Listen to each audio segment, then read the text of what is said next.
All right, you're Awesome. good to go. You still hear me okay, Austin? Yep. Awesome. Okay, cool. Hi, everybody. Thanks so much for having me today. Super excited to be here. Just want to give a quick shout out to the team at Courier for all the support during the preparation of this talk. Appreciate you guys. Okay, so as Austin mentioned, for the past 2 years, Courier has experienced a lot of growth. And as a result of that growth, we've had the opportunity to build a lot of new products in the serverless environment, as well as refactor a lot of old features into new serverless infrastructure. And so, someone who's relatively new in their career, like myself, who has come from a more traditional architecture background, building on things like EC2, I found jumping into serverless, was a big paradigm shift. It turns out building event-driven microservices is challenging. And so today I just kind of wanted to share some of my experiences and talk about what are some of the problems I see and how we can go about doing them. So if I had to distill the problem, down into like one succinct statement, it would be like there's a lot of tools out there to build software nowadays, but there's a real lack of tools to build the right software. And what I mean by that is like, tools like AWS, the serverless framework, they're excellent for building software and pushing to production extremely fast with low friction. Like that's great. But there's not a lot of information out there on how to compose these services and tools into building, well-architected, high performance applications at scale. And so today I just want to talk about a couple of the things that I think we all can do to kind of make that easier on ourselves. So my name is Gradwohl. I'm a senior software engineer at Courier. We're based in San Francisco, California. I'm a huge serverless fan. After I've gotten through the rough patches, I'm a huge AWS fan and systems design nerd. I could talk about this stuff to my coworkers and friends all day. But when I'm not tinkering at my computer, I'm hanging out with my wife, Patsy, and daughter, Lucy, in San Jose, California. So before I kind of dive into what I wanted to talk about today, I just wanted to take a step back and kind of look at where we're at with the growth of the cloud. So according to the latest Datadog survey, it turns out Lambda functions have been invoked 3.5 times more than they were 2 years ago.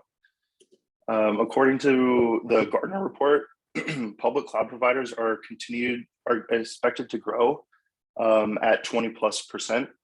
And what I found like most surprising was, according to a survey of over 1,500 software professionals, 92% of businesses are already experiencing success with microservices. And so as the adoption of these cloud-based services and technologies continues to accelerate, so will the demand for developers to be able to actually compose these things into usable microservices at scale, hopefully. So today I want to kind of, if you're like me, like I heard these news and I want to kind of like dig in and learn how to build these microservices, because that seems to be where people are finding the most success. And when you do that, you stumble up across tools like serverless. I know serverless is a bigger deal now, but a couple of years ago it was not as big. And so when I first came across it, I came across all of these kind of marketing campaigns, and it turns out most of them are true, but there's always these roadblocks when you're using technology that kind of come to bite you back later in the future. But serverless is great, right? Like, I mean, we have no server management, which is amazing. So we don't need a team of DevOps engineers to manage the infrastructure. We could just focus on our product instead of focusing on the actual machines that run that product. It's a pay-per-use pricing model, which is also really attractive, right? Like we just pay for what our application consumes. We don't pay for any idle time. And another one of those marketing things is like, we have infinite scalability and high availability. When it turns out in practice, we at Courier have hit a lot of roadblocks And you really have to kind of make the right decisions up front in order to experience that kind of infinite scale. So in other words, like without those, like the right foundation put in place, it can be really difficult on your team later on when it comes time, to actually scale the service. So when I first heard all these things, I was pretty excited. I was like this little emoji dude. I was like, yeah, let's just build everything with serverless. Like, this is amazing. Like, who wouldn't want to do this? I don't want to spend time managing servers. I just want to push code and build products. But in practice, I kind of ended up in a situation kind of like this, where we have, a bunch of different services all spread out across from each other, many different types of data sources. They're all kind of connected loosely through many different types of events. Some of these design patterns ended up being okay. Some of them ended up being very difficult to manage when things went sideways. And so I found myself asking myself, like, what can I do to empower my team to like not make those decisions again, those poor decisions again in the future? And so today I just want to talk about 3 quick and easy things that we all can do to kind of make our lives easier in the future when we're building with serverless and we're building those event-driven microservices. So the first thing I want to talk about is bounded contexts. What they are, what do they mean, and how they can help us get started off on the right foot. Once those are in place, then it kind of comes time to like actually start implementing something, right? And when you're trying to build microservices, you're kind of faced with like this classical paradigm of orchestration versus choreography. So I'm going to talk a little bit about what that is and how it relates to an AWS, or how it relates to like building an AWS. And then finally, I'm going to like kind of connect all the pieces together and talk about the Lambda integration model. And for me, this was kind of like the missing link, and like it was kind of the aha moment and how I started to really understand how to start using the serverless offerings from AWS to compose microservices. So first, let's talk about bounded contexts. So when I first started learning about microservices, I saw this word or this phrase, and it was just kind of these like weird things. It was like, that's like a weird way to say this. Like, it didn't really, it didn't click for me at first, but really all it is bounded context is really just an exercise in encapsulation, right? It's taking a big business application and splitting it up into smaller constituent parts. And when you're going through this process, it's really important to kind of understand how these constituent parts are going to be connected together.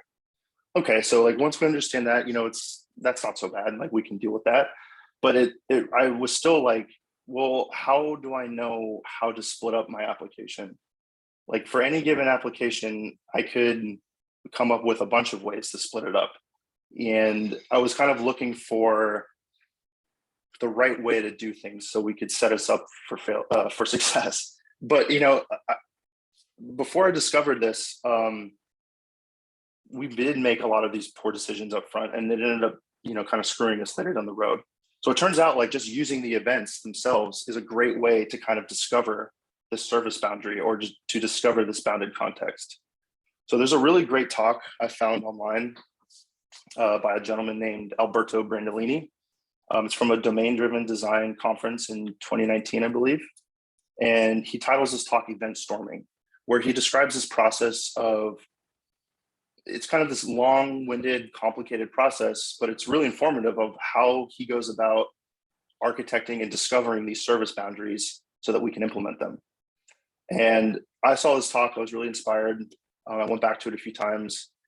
But being in a fast-paced startup, like we don't have time, to spend days or weeks going through this event storming process. So I was able to distill it down into like 2 discrete steps. And in practice, this has worked really well for me and my team. So first, all you have to do is just catalog all the events of your system. Just write them down. write all the events that need to happen in order for a successful transaction to happen. And then likewise, obviously, you're going to need to write down the events that will happen in case of a failure. So for example, like if we're going to build a food ordering service, like DoorDash or Uber Eats or something, I feel like I've been using those a lot lately. It's pretty intuitive to like come up with the events that are going to be required for that type of application, right? We need to take the customer's order, we need to prepare the order, deliver the order, we need to take the customer's payment, or reject the customer's payment, things like this. So you just write, it's pretty easy to do and it doesn't take a lot of time. You just write these events out and that's your catalog of events. And then all you have to do is just kind of like start grouping these events by entity or by data type, right? So in that previous example, right, like we would start grouping those events by orders, start grouping the events by payments. And this kind of naturally creates a bounded context. And that's kind of like your roadmap, right? To start implementing your microservices, right? It's a lot easier to know where you're going if you have a map. And like, I feel like this exercise has worked relatively well for us to kind of get us going and kind of zoom out a little bit and see the big picture of things. It's not hard to do and it doesn't take a lot of time. So, once we have these bounded contexts in place, it comes time to start, we have to actually implement them, right? So that's great. Like, let's say you have, I should also say too, before we move on, like it's really easy. We're all engineers to kind of like try to be really accurate during this process, but within an hour or two, if you can just get through it and just kind of get a rough outline, it turns out to be really helpful down the road. So when it comes time to actually implementing these things, you have two kind of classical paradigms that you could reach for, being orchestration or choreography. And so orchestration is this synchronous request response driven paradigm where each microservice is controlled or orchestrated by some centralized process or function. And in this way, each microservice kind of becomes tightly coupled to each other. That centralized function needs to understand what happens in all of these things in the event of a failure. Otherwise, a break in one of those microservices could cause the whole process to fall over. And in the AWS world, there's, at least for the serverless offerings, there's really only one service that there's currently offered to implement orchestration, and that's step functions. So for those that don't know, like step functions are just a way to model your business transaction through a series of state transitions, which is really close to those events that I was talking about earlier. And in practice, I've seen this work pretty well for smaller service boundaries where there's not a lot of things going on. But as it grows, it just becomes a little bit harder to manage, in my opinion. When we looked at this service at Courier to implement some of our solutions, we just found that it was too expensive. You have to pay $25 per million state transitions, plus you have to pay for all of the Lambdas and other downstream services that are going to be connected to this thing. So for us at scale, it just didn't really work out. But on the other side of this coin, we have choreography. Choreography, comes with its downsides as well, but it's a little bit more flexible to kind of dive into. So choreography is asynchronous or event-driven. It's where each microservice works independently of each other, and they are just communicated to each other via events. So in this way, they're decoupled, if you will. And failures become a little bit easier to manage. Obviously, failures are always a challenge, but if you only have to deal with a failure within a certain bounded context, it's going to be a little bit easier to, do something with that failure and then emit an event to move on or what have you. And in AWS, at least in terms of like serverless offerings, there's a lot. There's a lot more of these like type of services that can allow you to implement choreography. And so when I was first learning this and I was looking at all of these things, this was a little bit overwhelming for me. I was like, I have this solution I need to build, but I have all of these tools that I could reach for. And like, obviously some of them serve different purposes, like S3 and Dynamo, or it's obviously a data store, but like, when should I use EventBridge versus Kinesis? When should I use a queue versus, an SNS topic and things like this? And, there's lots of information out there about comparing them, but still didn't really click for me, like how and when should we be using these things to broker events, to store data? Should we just always be listening to events off of the data stores, or is there a better way? And it wasn't until I kind of discovered this Lambda integration model where things really started to click for me of like, okay, this is the behavior of these services and how they're going to interact with my program. So it could kind of help me make better decisions, right? So there's three like core categories, if you will, for like how Lambda integrates with these other services. There's pull-based integrations, push-based integrations, and event-based integrations. The first two are considered synchronous because polling needs to, wait for a certain thing to happen, certain criteria to be met before the Lambda is invoked. Push-based integrations, as we'll see, are also synchronous. A response is required before things can move on. And then finally, event-based integrations are asynchronous, meaning that the incoming event just triggers the Lambda and then goes about its day. It doesn't wait for anything to happen. The failure or success is kind of managed more downstream. So I just want to take a quick moment to kind of show you what I mean, where understanding this model kind of helped me figure out when to use what. So first we have these pull-based integrations, and in AWS, that's going to be DynamoDB, Kinesis, and SQS. And the way that this works is underneath the hood, like under the covers, Lambda will pull this service and wait for a certain criteria to be met that you configure as the developer. So usually it's either a batch size, which is X amount of records, or it's a batch window, meaning wait for a certain amount of time and then just grab all of the messages that exist on that data source and then process those. And so because this is a polling mechanism and we're going to be grabbing batches of records, this works really well when all of those records are kind of the same type, where we don't need to filter these types of events or records. We're just taking large batches of them and processing them in batches, right? I mean, so when I understood that, okay, this is a polling mechanism and it's not great for filtering, that, opened the door to when it's a good use case and when it's not. Next, we have like push-based integrations, another kind of synchronous mechanism. The one that's most common is API Gateway. So the way that this works is the service like API Gateway will push an event to Lambda. Lambda will then invoke your function and then wait for it to process and then return a response back to that service so that the service knows what to do next. So in that way, it's kind of asynchronous. This allowed me to kind of narrow it down. And, with API Gateway, that makes a lot of sense. That's kind of like the API layer. But for things like Amazon Cognito, that wasn't as obvious as at first.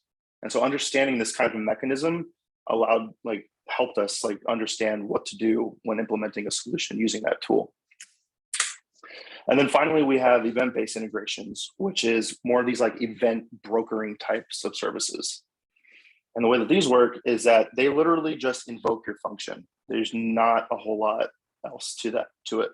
An event comes in, that event is somehow mapped to a Lambda function, and it just gets triggered. And it goes about its day, keeps accepting events, and it doesn't really care what happens after the fact.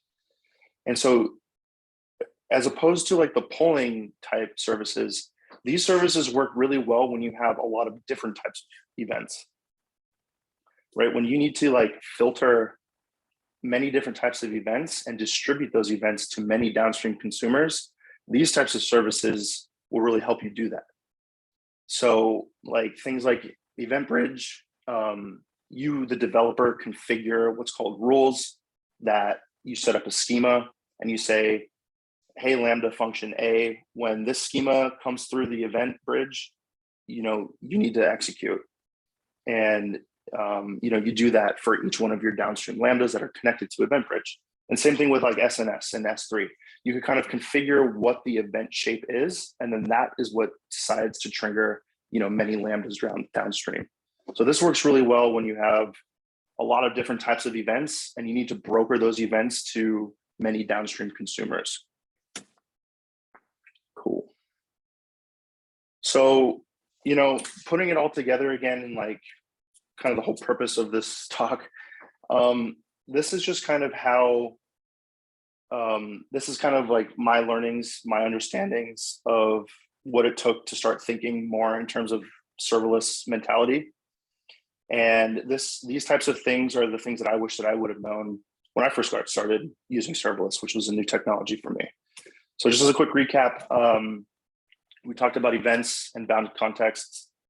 We learned how this could pretty simple exercise of like a minimal event storming, if you will, can kind of give us a roadmap of how we're going to start building out these microservices for our business solution.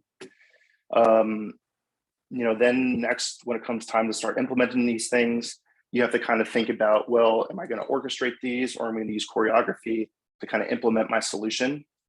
Both have pros and cons. That's kind of outside the scope of my talk here, but the way that they fit into AWS was kind of mysterious to me at first. Step functions being the orchestration option, and then you have many types of options for choreography. And then finally, we talked about like the Lambda integration model, which that was kind of the aha moment of how those services, all those many choreography types or services fit into my program with Lambda. Because since Lambda kind of is that glue in between the services, understanding how they interact with them really helps you make a decision, when you go to implement your solution. So that's kind of all I got for you guys today. That's just kind of a quick recap of how I've been thinking about serverless and how we as a team have been thinking about serverless at Courier.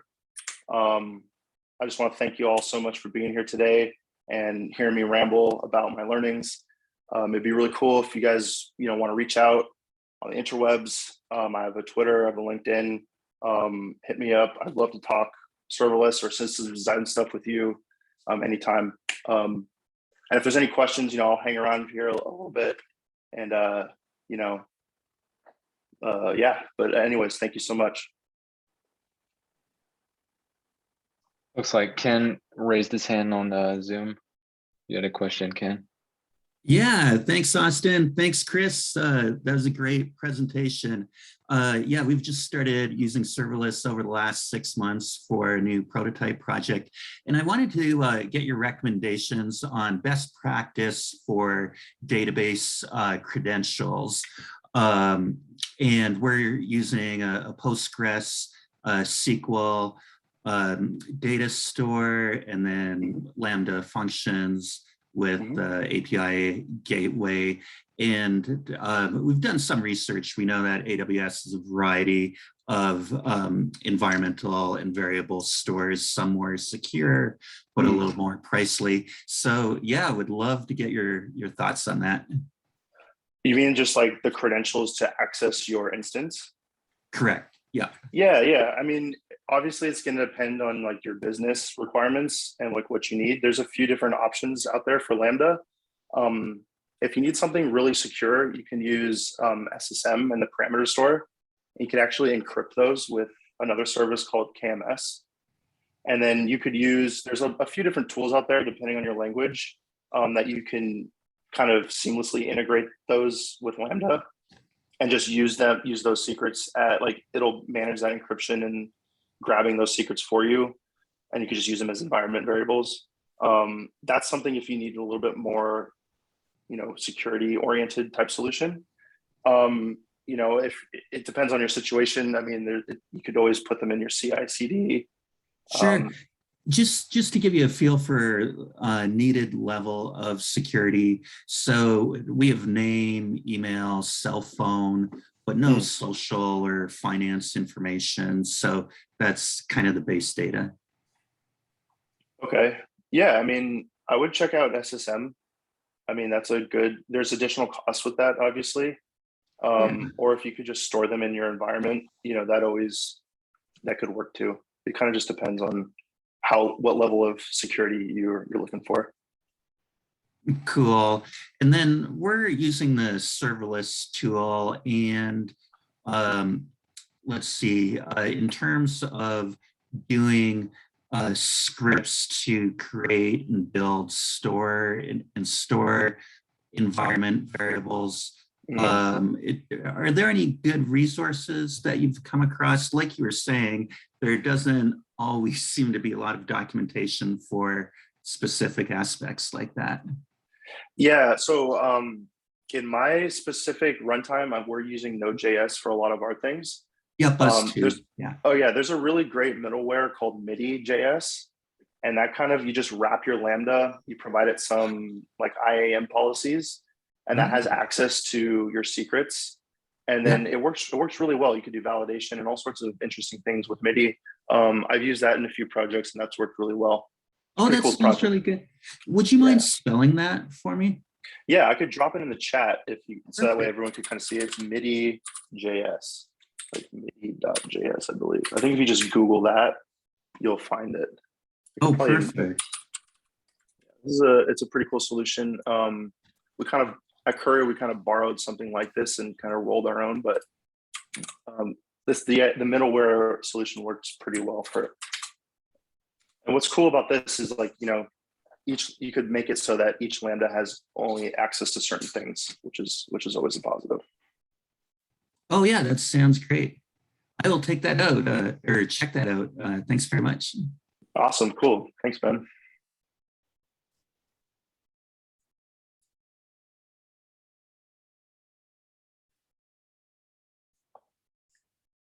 Oh, I see. Okay. Okay, so I think somebody else is raising their hand. Awesome. Can you tell who's raising their hand? I don't know. Hey. Oh, hey, is it Hari? Yes. Hey, Hari, how's it going, man? Pretty good. Hey, thank you, Chris and Austin. It was an awesome presentation. Had some questions about moving from a traditional application to Lambdas. It sounds like the traditional microservice architecture requires a lot of orchestration, which I think you try to solve using step functions. So if somebody has to stay with that architecture where there are interactions between Lambda functions, did you face any problems with the performance? Like a Lambda to Lambda type Correct. Of situation? Yeah. Is that a recommended practice in the first place? From what I've read, it's kind of like not a great idea. A lot of people say it's not a great idea. And for us, and just for me, what I've found is that there's usually a better way to kind of broker that interaction. So you could kind of batch those requests via some type of event broker or push it downstream. But again, it really depends on what you need in terms of performance. If you're dealing with like a longer range process, maybe pushing that downstream doesn't really work for you. Or you're going to need something more performant like Kinesis to kind of accelerate, where you could provision more capacity and more memory to kind of push that downstream. So it kind of like, unfortunately, kind of just like depends on like your use case. But in terms of like direct Lambda to Lambda invocations, usually there's a kind of a better way to kind of get around that. Okay. So if, did you also have a user facing interface invoking Lambdas directly? Is that the, well, so for us at Courier, like the way it works, like for our client side, is we just kind of use GraphQL to facilitate all of those requests. And that's running on one Lambda. Okay. And we use like Apollo to facilitate that. And that kind of handles the timeouts and all those limitations with Lambda for us. So that's been a real plus. And most of those requests aren't really long-lived anyway. For the our API layer, where we do have more longer running processes, the initial Lambda that accepts the request is usually pretty small, and it just takes the request, validates it, and then returns a 202 as opposed to a 200, meaning that there's a process still going on. And then we kick that request downstream to be processed. And that's kind of how we've structured our APIs. Okay. Yeah. Thank you. Yeah. Awesome. Thank you.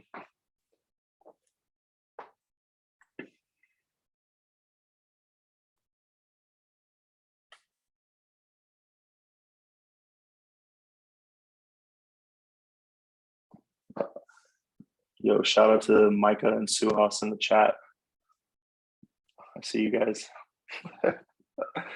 Cool. Is there any other questions or any other things anybody wants to talk about for in serverless land?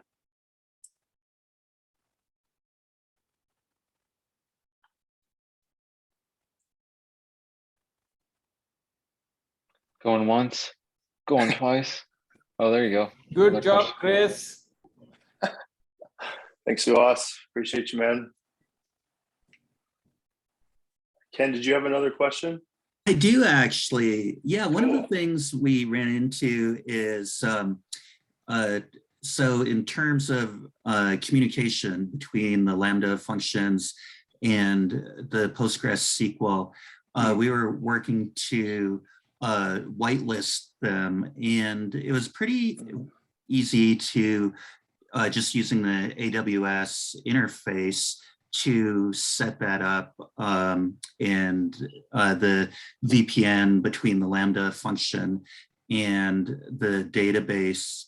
But in terms of scripting that VPN and being able to whitelist the connection, we have not yet figured out how to do that, and just wanted to get your recommendations there.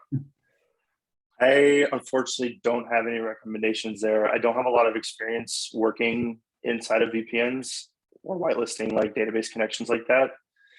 I would guess maybe KMS, like an encrypted secret like that, might be able to help you, and that we can only give certain Lambdas access to that encryption key, and then that way they only have access. Maybe it's just pulling those Lambdas into that VPC, but I'm not really sure, to be honest with you. It sounds like Nick said, oh no, sorry. Yeah. So yeah, unfortunately, Ken, I don't really have a great answer for you on that one. Great, no problem at all. Yeah, I'll take a look at that ECS clusters that Nick mentioned as well. Yeah, thanks, gentlemen. Awesome. Yeah, I think Nick is asking a separate question, like oh yeah, no worries. Was ECS clusters with Fargate an option you considered? I have a little bit of experience with, managing containers using, other services like that, but even that was a pain and was just kind of like a lot of management that I had to do that I didn't really want to do. And then when I joined Courier, they were kind of already fully bought into the serverless framework. So we didn't really have an opportunity to kind of use ECS or other orchestration services like that. So it's just my personal experience. Yeah.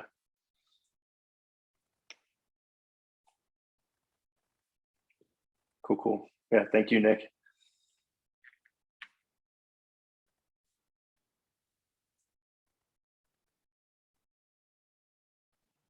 Any other questions coming through?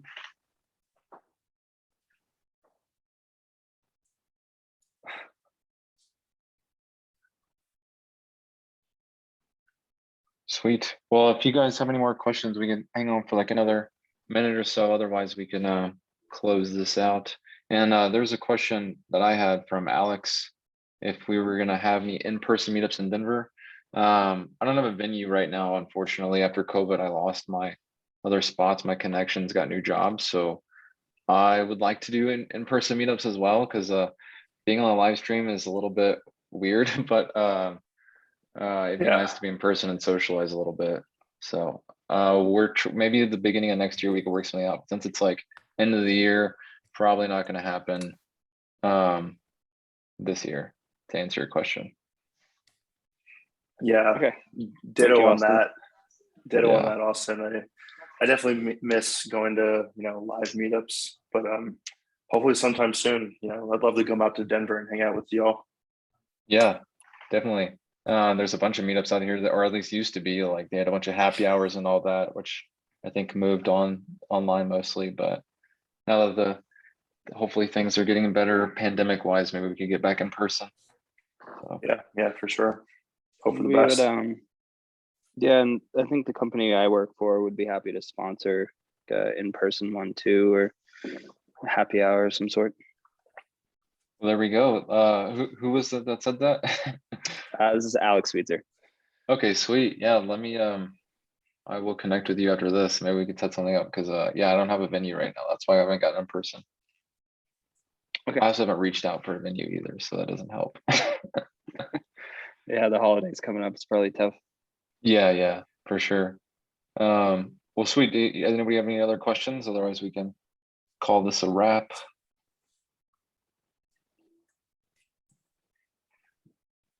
Awesome. Anybody coming off mute?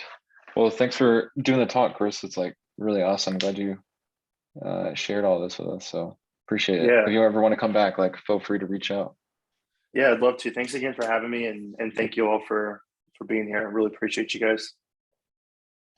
Sweet. And yeah, I'm gonna upload this to YouTube after this. So if you guys want to go back and rewatch anything, you can. Cool. Awesome. Good talking to you guys.